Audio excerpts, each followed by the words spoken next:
Salam les gens! Mesure et proportion, concept essentiel à connaître en calligraphie arabe.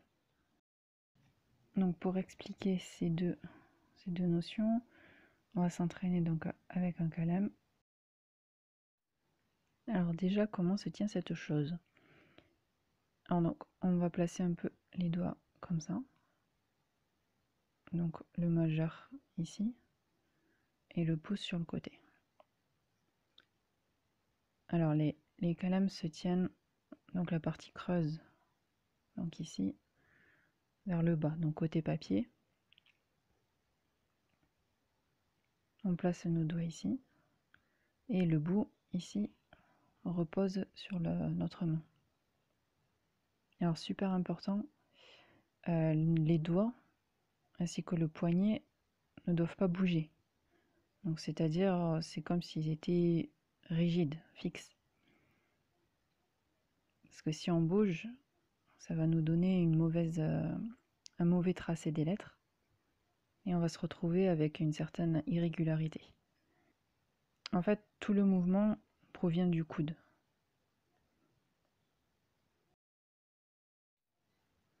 Quant au bec, donc je rappelle ici, donc c'est oblique, non pas plat, en calligraphie arabe. Et on va positionner le bec sous un certain angle. Donc là je trace un angle droit. Donc c'est comme si vous prenez une horloge, vous la divisez en 4. Là c'est le 0, enfin le 12. Et là c'est 3 heures.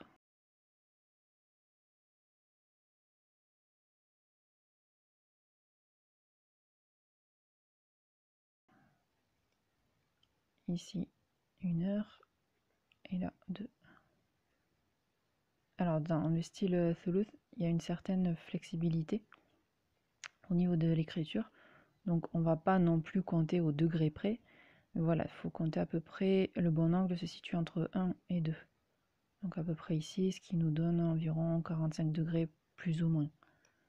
Après, bien sûr, avec la pratique, ça viendra un peu plus facilement.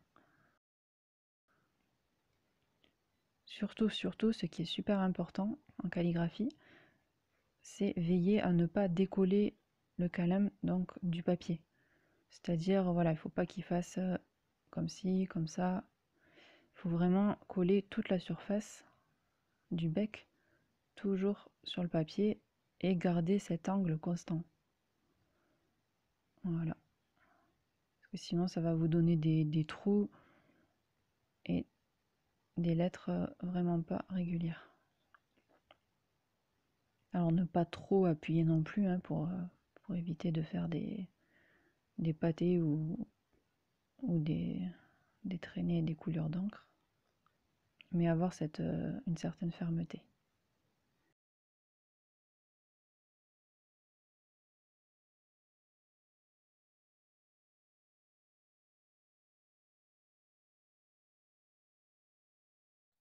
Voilà, donc pour s'entraîner, on peut faire un exercice tout simple. Donc commencer par faire des espèces de vagues. Donc on place le kalam donc à peu près comme ceci, donc avec cet angle d'environ 45 degrés plus ou moins. Vous remontez et arrivé au sommet, vous redescendez, donc toujours garder le même angle constant et vous descendez hop comme ça et arrivé en bas, hop, vous remontez.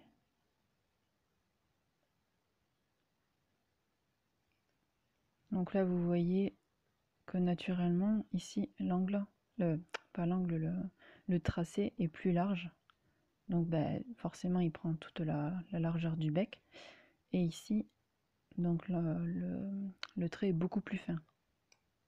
Voilà, et vous recommencez autant de fois que vous souhaitez, donc pour bien essayer de maîtriser cette notion d'angle. Donc de la droite vers la gauche ou de la gauche vers la droite, bon ça peu importe. Bien sûr en arabe on écrit de droite à gauche, mais là ça n'a pas d'importance à ce niveau-là.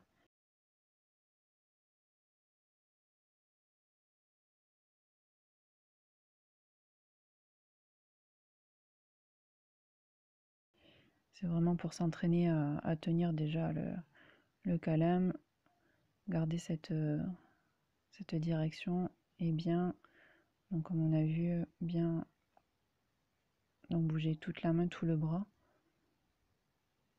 Voilà, et éviter les mouvements de poignet comme ceci. Voilà, donc ici on a vu déjà avoir un petit peu, savoir manier un petit peu le calame et faire les premiers traits. Alors une notion super importante donc à connaître en calligraphie arabe, c'est la notion de proportion. Donc si je vous mets par exemple cette image, donc essayez de noter les différences, de trouver qu'est-ce qui change entre la lettre donc à droite et la lettre à gauche. Donc première différence évidemment qu'on remarque, c'est la taille. Celle-là est bien sûr plus petite que celle-là, mais si vous remarquez bien, en fait tout est une question de proportion, c'est-à-dire les points sur la petite lettre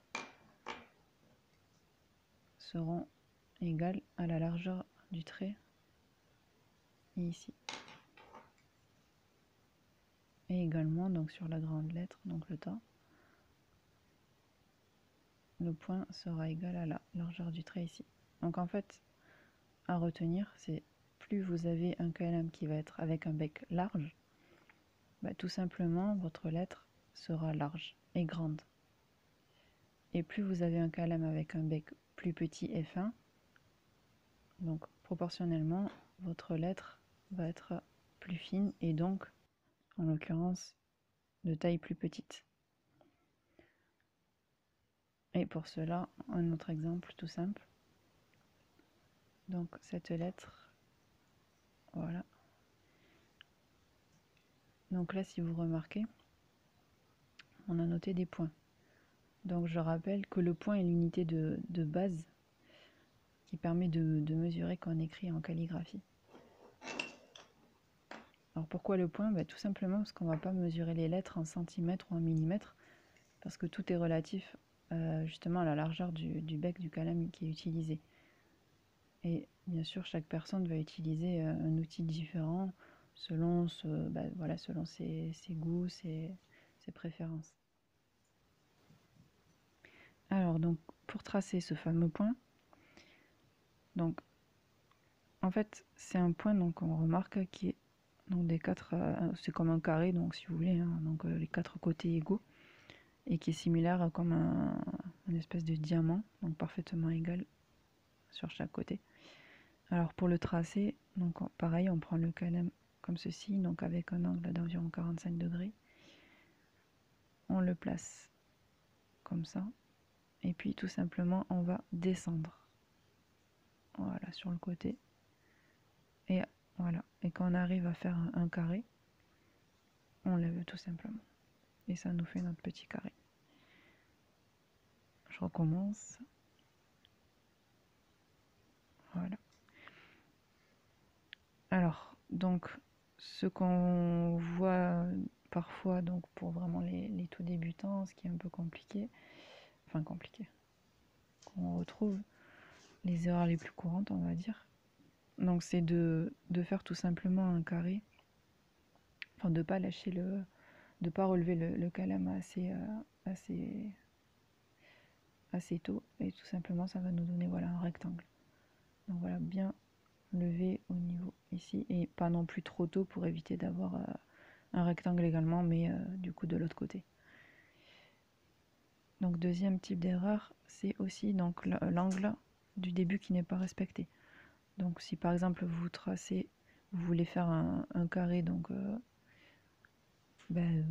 droit, enfin comme ça. Voilà, donc là tout simplement, donc ok on va avoir un carré, mais c'est pas ce qui nous intéresse.